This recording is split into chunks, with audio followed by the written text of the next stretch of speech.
Bueno, continuando con nuestro tema, yo les estaré hablando sobre los equipos utilizados en la panadería. Como ya todos saben y tienen conocimiento por el curso de Carlos Slim, panadero, los equipos que utilizamos de uso básico en panadería son los siguientes. Los hornos, estos los podemos encontrar en diferentes dimensiones y diferentes capacidades. Esto dependerá mucho del tipo de empresa y también de los panes que se elaboren. Por otro lado, tenemos la laminadora, que es básicamente una máquina que se utiliza para, valga la redundancia, laminar la masa, volverla más compacta y fina. La báscula, que también la conocemos como un peso, o mejor dicho, como una balanza. Con esta se pueden pesar los ingredientes de acuerdo a la formulación. También tenemos lo que conocemos como porcionadora. Como ven en pantalla, y si no lo ven, lo verán cuando tengan la diapositiva. Por la parte superior se introduce la masa y entonces se codifica de acuerdo a lo que andamos buscando, en la cantidad de pan o el tamaño que queremos que tengan todos los panes. Entonces, también tenemos la batidora, que sí estamos un poquito más relacionados con ella en la universidad, porque hay una. Esto tiene tres mangos, por así decirlo. El que es en forma de espiral o gancho, el que es en forma de pala y el que es en forma de globo. Cada uno de ellos se utiliza para un fin en específico que ya ustedes conocen y de acuerdo a lo que se ande buscando también, se utilizará cierta velocidad en la amasadora o batidora.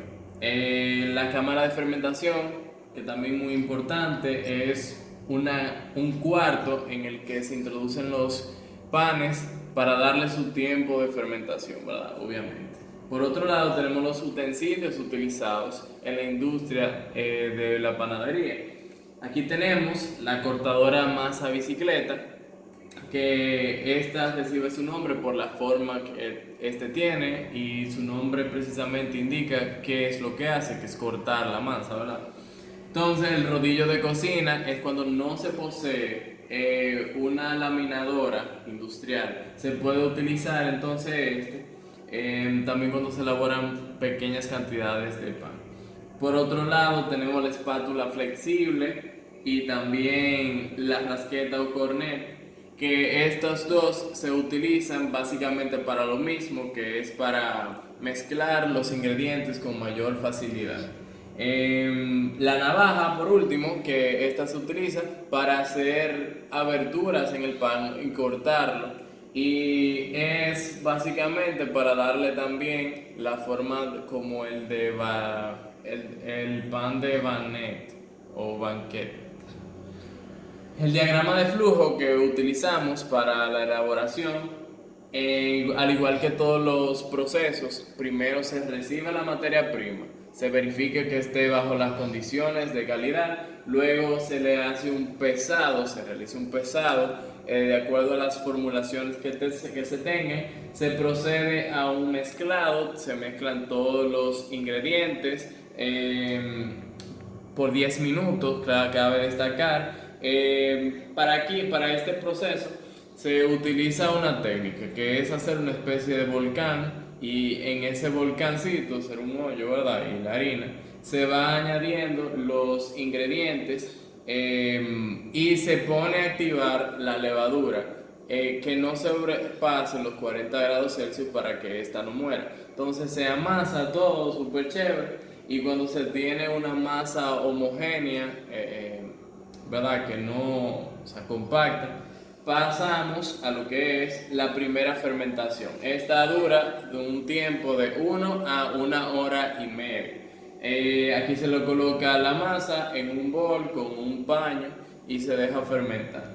Entonces viene el segundo amasado, que consiste en lo mismo prácticamente que el mezclado, solamente que sin añadir ingredientes. Se le da un masado con ciertas técnicas para el mismo, que es prácticamente estirar y envolver, por así decirlo. Entonces, pasamos a la segunda fermentación, que volvemos a lo mismo, cubrimos con un paño y dejamos fermentar por 50 minutos. En esta fase es que el pan adquiere como, o sea, en la primera fermentación aumenta su volumen, pero en esta fermentación, en la segunda, adquiere otras características organolépticas que son buenas para el mismo, o sea, deseadas por los consumidores. En la cocción se realiza a una temperatura de 230 grados Fahrenheit por 35 a 40 minutos. Para realizar la cocción, en el caso de los panes, se utiliza vapor y artesanalmente lo que hacemos es introducir una bandeja con agua dentro del horno y dejar entonces que ésta libere vapor o forme vapor. Luego se deja enfriar a temperatura ambiente, se empaca y se almacena. Por otro lado, tenemos las formulaciones que estaremos, bueno, o que hubiésemos utilizado, donde la primera corresponde a la que nosotros investigamos, que esta consiste de harina, sal, azúcar, margarina, aceite, vainilla, masa madre, que es el prefermento, y la levadura. Ustedes revisan los porcentajes y la cantidad. Y por otro lado tenemos la que la profesora nos facilitó, que consiste en harina, mejorante, azúcar, levadura seca, leche en polvo, manteca, sal, agua y huevo. Entonces, las causas y defectos del pan. En primer lugar tenemos el aspecto del pan feo, torcido, áspero o deteriorado. Tenemos por estar mal formado o por estar mal entablado, poco vapor o falta de total del mismo, o sea, falta de humedad o por corriente de aire, también por manejar sin cuidado las piezas calientes y por último, porque en los moldes sobresale el pan. Entonces, la falta de volumen es por usar una harina pobre en gluten. La masa está fría, dura y hay un exceso de amasado. Demasiada sal, cortas fermentaciones, exceso de masa madre y vieja, demasiada temperatura en el horno y poco vapor, manipulación excesiva y los moldes son de corta duración y pesado. Entonces, la falta de color, esta se da por tener un horno demasiado frío o por un exceso de fermentación que produce miga grisácea.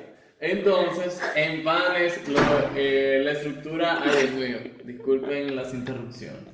Entonces, el exceso de volumen es demasiado debido a la fermentación, o sea, si hay demasiada fermentación, entonces habrá demasiado volumen. Y si es corto pan, o sea, corto de sal, si se le introduce muy poca sal, si el horno está demasiado frío y si la masa tiene exceso de levadura, obviamente te va a aumentar. Las grietas en la corteza se deben a la fermentación excesiva, también al exceso de aditivos, el horno muy caliente y falta de gluten del harina. Por otro lado, la falta de brillo, esto es, o sea, por utilizar harinas de mala calidad y los alveolos no uniformes o grandes, que los alveolos se refiere como a los orificios que tiene el pan. Esto también puede ser causado por falta de amasado y un largo tiempo de fermentación. Ya por último, el envejecimiento rápido del pan se debe a la falta de gluten, a prolongada cocción pero a baja temperatura y exceso de volumen y la masa madre que sería demasiado vieja. Entonces, a modo de conclusión, nosotros podemos decir que el consumo de pan es demasiado grande a nivel mundial, se podría decir, porque este constituye una de las bases de la pirámide de la alimentación, debido a que este se constituye principalmente por carbohidratos, que es uno de los macronutrientes más esenciales para la producción de energía. También hay que tomar en consideración ciertos parámetros como la humedad, la temperatura, los ingredientes que se van a utilizar para su elaboración, porque dependiendo de cada uno de ellos será el producto final o la calidad del mismo. Muchas gracias.